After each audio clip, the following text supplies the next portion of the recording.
Welcome back to smart investor. Markets పాజిటివ్లో trade అవుతున్నాయి and almost day highs దగ్గర ప్రస్తుతం నిఫ్టీ సెన్సెక్స్ ట్రేడ్ అవుతున్నాయి. బ్యాంక్ నిఫ్టీ కూడా నెగిటివ్లో ఉన్నది పాజిటివ్లోకి రావడం మనం చూస్తున్నాము. నిఫ్టీ 8061 పాయింట్స్ దగ్గర ట్రేడ్ అవుతుంది. బట్ కొద్దిగా మళ్ళీ లోయర్ లెవెల్స్ దగ్గర మనకి బయింగ్ వస్తున్నట్టు అర్థం చేసుకోవాలి. బట్ లాస్ట్ 1.5 అవర్ చాలా కీలకంగా మారుతుంది. గత ఈ సిరీస్ అంతా కూడా చూడాలి ఎలాంటి క్లోజింగ్ అనేది కీన్గా అబ్జర్వ్ చేయాలి. ఒంగోలు నుంచి శ్రీనివాస్ మన కాలం. Srinivas good afternoon. Good afternoon అండి, చెప్పండి. సార్, స్పిరిట్ స్టాక్స్ గత వారం కూడా అడిగాం మేము, శేషు గారు కూడా. కానీ వాటిని మేము ఆ రోజు పింకాను గ్లోబల్ స్పిరిట్ బయింగ్ చెప్తే యునైటెడ్ స్పిరిట్స్ వాటి పెద్దవాటిని చెప్తున్నారు. కానీ ఇవాళ అన్ని మిడ్ క్యాప్ స్టాక్స్ పెరుగుతున్నాయి. గతంలో కూడా అది గ్లోబల్ స్పిరిట్ పింకాన్ అంటే వాళ్ళు ఎంత పెద్దవే రికమెండ్ చేస్తున్నారు. మేము స్మాల్ ఇన్వెస్టర్లు సహజంగా మిడ్ క్యాప్ స్మాల్ క్యాప్ మీదే డిపెండ్ అవుతారు కదండి. ఇవేమో 20% 10% అప్రిసియేషన్ వస్తున్నాయి. ఆ పెద్ద స్టాక్స్ 5% 2% కూడా రావట్లేదు. రిస్క్ కూడా అలాగే ఉంటుందండి. గ్లోబల్ స్పిరిట్ 70 రూపీస్ లో అడిగాను ఆ రోజు, 105 రూపీస్, స్టిల్ 90 రూపీస్. చిన్న ఇన్వెస్టర్లు మిడ్ క్యాప్ స్మాల్ క్యాప్ మీదే ఇంట్రెస్ట్ ఉంటారు కదా, అవేమి చెడు కాదు. ఇందువల్ల ఇవే పెరిగితే అవి పెరగట్లేదు. ఓకే అండి, ఫైన్ శ్రీనివాస్ గారు. రిస్క్ కూడా స్మాల్ క్యాప్ స్టాక్స్ లో అలాగే ఉంటుంది. పిన్కాన్ స్పిరిట్స్ రెగ్యులర్ గా శేషు గారు ఇప్పటికి చాలాసార్లు రికమెండ్ కూడా చేశారు. అండ్ దీపావళి రికమెండేషన్ రికమెండేషన్ కూడా ఈ మధ్యకాలంలో ఒకసారి పిన్కాన్ స్పిరిట్స్ అయినా పిన్కాన్ కాదండి, సోమ్ డిస్టిలరీస్ Okay. రికమెండ్ చేశాను. పిన్కాన్ అంటే అడిగారండి, అంటే నేను వద్దు అని అనలేదండి. మీరు ఇంకా వేరే వాటిని రికమెండ్ అంటే ఓవరాల్ గా ఈ బ్రూవరీస్ అండ్ స్పిరిట్ స్టాక్స్ అయితే బులిష్ ఉన్నానండి. నేనైతే డెఫినెట్ గా పెరగొచ్చు. అయితే ఓన్లీ థింగ్ ఏంటంటే మీరు ఏ విధంగా పడిందో పిన్కాన్ స్పిరిట్ మీరే చూడండి. ఈరోజు 17% పెరిగింది, ఓకే. కానీ పడింది ఏ విధంగా పడిందో చూడండి. మీరు అడిగినప్పటి నుంచి కూడా ఇది 90 రూపీస్ ఉండేది, అక్కడ నుంచి ఆల్మోస్ట్ 55 రూపీస్ అంటే 52 వీక్ లోకి వచ్చింది. సో రిస్క్ అనేది ఉంటుందండి. అయితే ఉన్న వాటిలో మనం ఫస్ట్ మన క్యాపిటల్ ప్రొడక్షన్ అనేది చాలా ఇంపార్టెంట్. అంటే ఎక్కడి నుంచి మనకి ఎంత రిటర్న్ వస్తుంది అనేది పక్కన పెడితే ఇక్కడ నుంచి మనకి ఎంత పోకుండా ఉండాలని చూసుకోవాలండి. అందుకని పెద్ద స్టాక్ ని రికమెండ్ చేస్తుంటాము. ఇంకోటి రిస్క్ అనేది ప్రతిరోజు కూడా మనం స్టాక్స్ ఎన్ని ఎక్కువ స్టాక్స్ రికమెండ్ చేయలేము. ఏదైనా కూడా పిన్కాన్ స్పిరిట్ అనేది ఇప్పుడు కూడా రిస్క్ ఉన్న స్టాకే. మీకు నచ్చితే మీరు డెఫినెట్ గా మీరు బై చేసుకోండి, అందులో నో డౌట్ అండి. శ్రీకాంత్ హైదరాబాద్ నుంచి మన కాలం. అడగండి శ్రీకాంత్. అలాగే good afternoon sir. Good afternoon అండి, గుడ్ ఆఫ్టర్నూన్ సార్. చెప్పండి సార్. సార్ మాది 3 స్టాక్స్ ఉన్నాయి సార్, బాగా తగ్గున్నాయి. ఒక Ramky infra and Ujjivan finance, మోర్కన్ ల్యాబ్స్ సార్. స్టాక్స్ క్వాంటిటీస్ బాగా ఎక్కువ ఉన్నాయి, హై రేట్స్ లో ఉన్నాము. ఓకే, ఇంకా ఎన్ని రోజులు ఆగాల్సి వస్తుందంట సార్? 2 years అంటారా? ఇంకా బాగా ఇప్పటికీ 1 year పైన అయిపోయింది కొని. రామ్కి ఉజ్జీవన్ ఇంకో స్టాక్ ఏదైనా అండి? మోర్కన్ ల్యాబ్స్. ఎంత లాస్ లో ఉన్నారు మీరు? దాదాపు 5 lakhs పైన ఉన్నాయి సార్. 5 lakhs పైన మనం పెట్టిన అమౌంట్ కి 10 పెడితే 5 కనబడుతుంది సార్. 50% of loss. ఎందుకంటే మేబీ ఉజ్జీవన్ కూడా ఆల్మోస్ట్ 25-30% దాకా పీక్ లెవెల్ నుంచి క్రాక్ అవ్వడం చూస్తున్నాం. మోరపన్ ల్యాబ్స్ కూడా అలాగే వీక్ అయింది. ఏం చేయొచ్చు అంటారు ఈ టైంలో? మోరపన్, రామ్కి అండ్ ఉజ్జీవన్.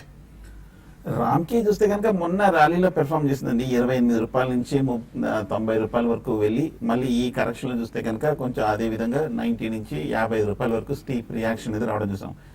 మీరు కొంచెం లేట్ గా ర్యాలీలో బాగా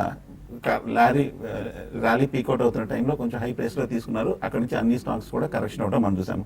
కాకపోతే 50-55 దగ్గర కొంచెం కన్సాలిడేషన్ అవుతుంది. ఇక్కడ కొంచెం సపోర్ట్ కనిపిస్తుంది.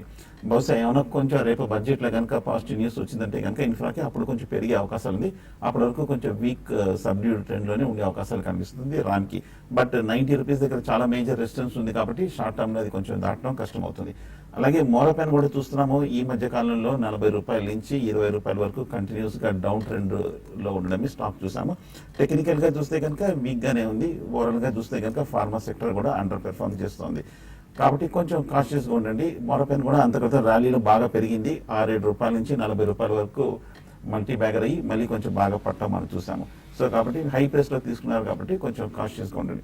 అలాగే ఉజ్జీవన్ తప్ప వేరే ఆప్షన్ ఏమన్నా ఏం లేదనుకుంటున్నాను. 50% ఆఫ్ క్యాపిటల్ ఎరోజన్ కనిపిస్తుంది అందులో. సో ప్రస్తుతం వెయిట్ చేయడం తప్ప ఇంకేం చేయలేము. ఏదైనా కొంచెం పాజిటివ్ న్యూస్ వచ్చి ఏదైనా కొంచెం స్ట్రాంగ్ డెవలప్మెంట్ వస్తే తప్ప కానీ ఇమీడియట్గా పెరగకపోవచ్చు. ఉజ్జీవన్ కూడా చూసాము, అదే విధంగా ర్యాలీలో బాగా పార్టిసిపేట్ చేసింది. 220 రూపాయల నుంచి 550 రూపాయల వరకు వెళ్ళి మొన్న డిమానిటైజేషన్ న్యూస్ వచ్చినప్పటి నుంచి అన్ని ఫైనాన్షియల్ స్టాక్స్ అని కూడా బాగా క్రాష్ అవ్వడం మనం చూసాము. ప్రస్తుతానికి ఉజ్జీవన్ ఈ లెవెల్లో ఆగే అవకాశాలు కనిపిస్తుంది. ఫండమెంటల్ కూడా చాలా స్ట్రాంగ్గా ఉంది. ఇప్పుడు కూడా బాగా రికమెండేషన్స్ వస్తున్నాయి కాబట్టి ఉజ్జీవన్ మటుకు హోల్డ్ చేయండి, వీలుంటే యావరేజ్ చేయండి ఈ రేట్లో. కరీంనగర్ నుంచి లత అరకాలు. Hello sir, good afternoon. Good afternoon అండి, చెప్పండి.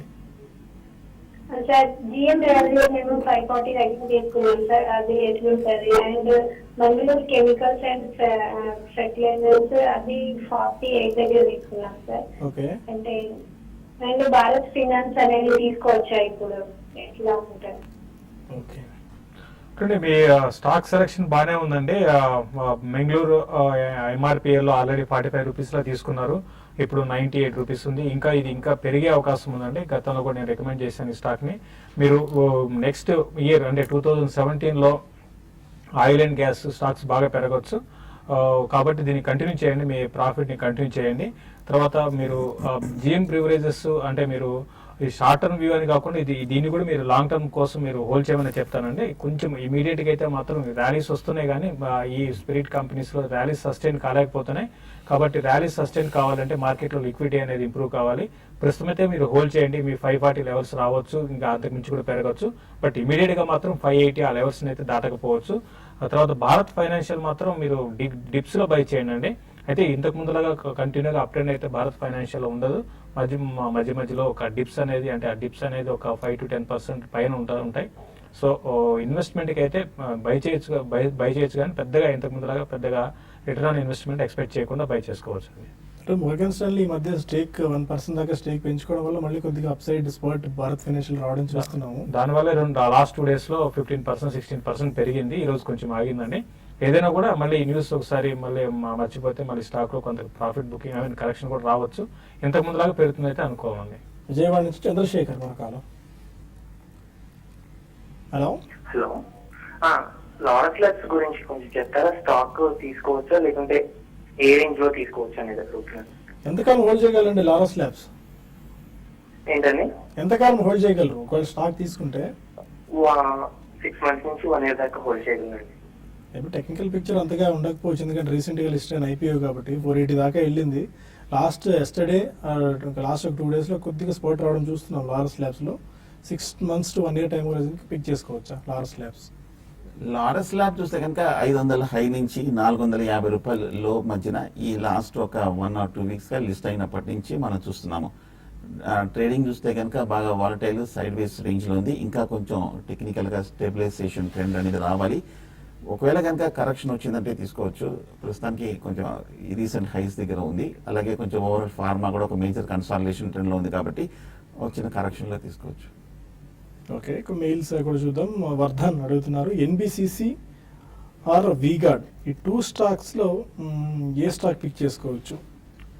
వీగార్డ్ ఆల్రెడీ 187లో, ఎన్బిసిసి 260లో తీసుకున్నారు కూడా.